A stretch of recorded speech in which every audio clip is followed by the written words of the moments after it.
Shalom, my name is Michael Decker, and I'm a lawyer within the law offices of Cohen Decker Pex and Brosh.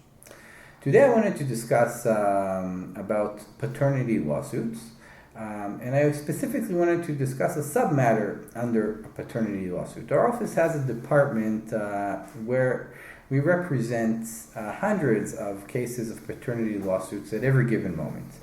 And one submatter under paternity lawsuits, which is very interesting, is that a paternity lawsuit can also be submitted before the birth of a child. Most paternity lawsuits are submitted after the birth of a child. However, there are times that while the mother is pregnant, a paternity lawsuit can already be submitted and DNA samples can already be taken.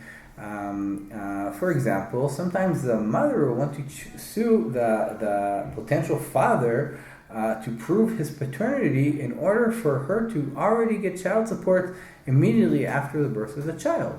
At other times, the father could sue the mother because he himself wants to be involved in his child's life and wants to take responsibility for his own child.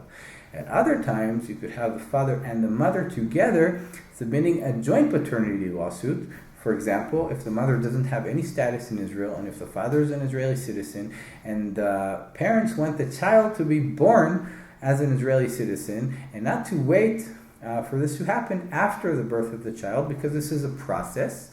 And if the child is not born an Israeli citizen, then the child isn't immediately covered by the national insurance institution, and therefore it would be very wise to actually start the process while the mother is pregnant and not to wait after the birth of the child.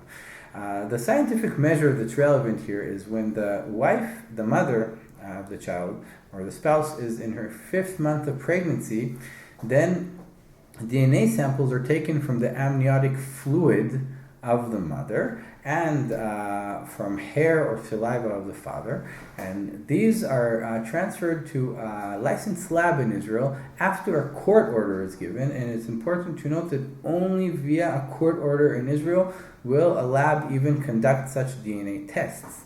If the DNA tests are positive, then the lab can issue an opinion confirming that the father is the father, and with this opinion the court will give a court order confirming that this certain John Doe is actually the father of the child.